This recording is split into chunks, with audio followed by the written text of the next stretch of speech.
hate you, Baubo.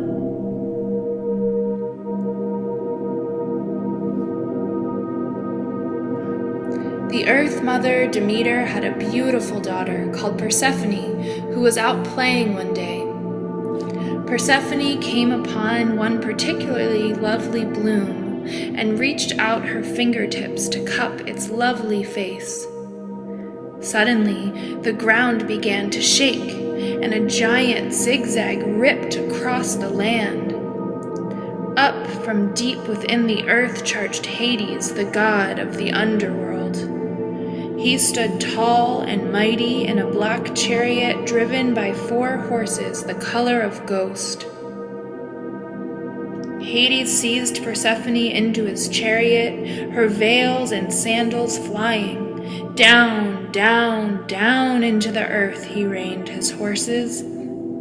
Persephone's screams became more and more faint as the rift in the earth healed over as though nothing had ever happened. Upon all the land came a silence and the smell of crushed flowers. And the voice of the maiden crying out rang through the stones of the mountains, bubbled up in a watery cry from underneath the sea. Demeter heard the stones cry out. She heard the watery crying.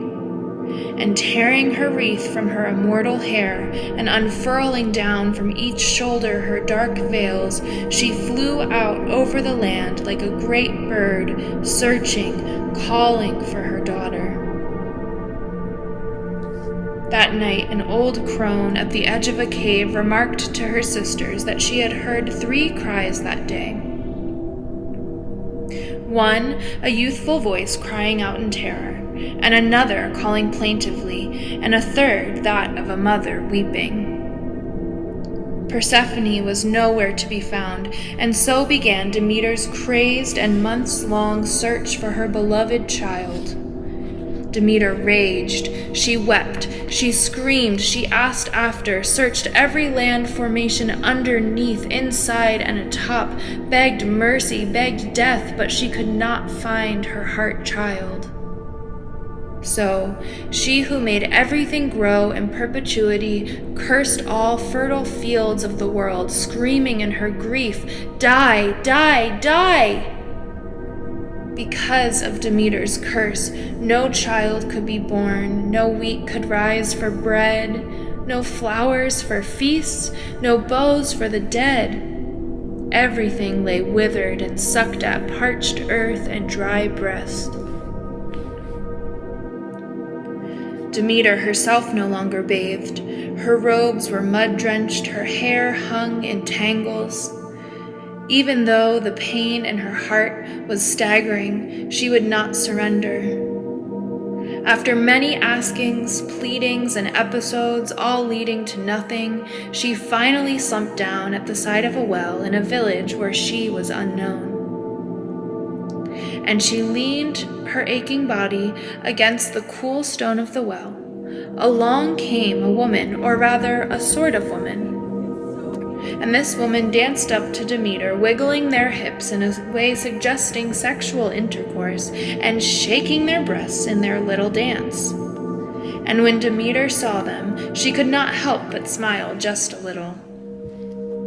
This dancing person was very magical indeed, for they had no head whatsoever, and their nipples were their eyes, and their vulva was their mouth.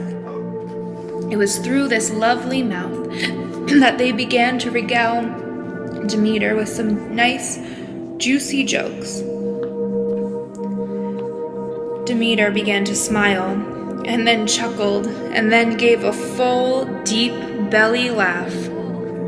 And together the two laughed, the little belly goddess Baubo and the powerful Mother Earth goddess Demeter. And it was just this laughing that drew Demeter out of her depression and gave her the courage, the strength, the energy to continue her search for her daughter.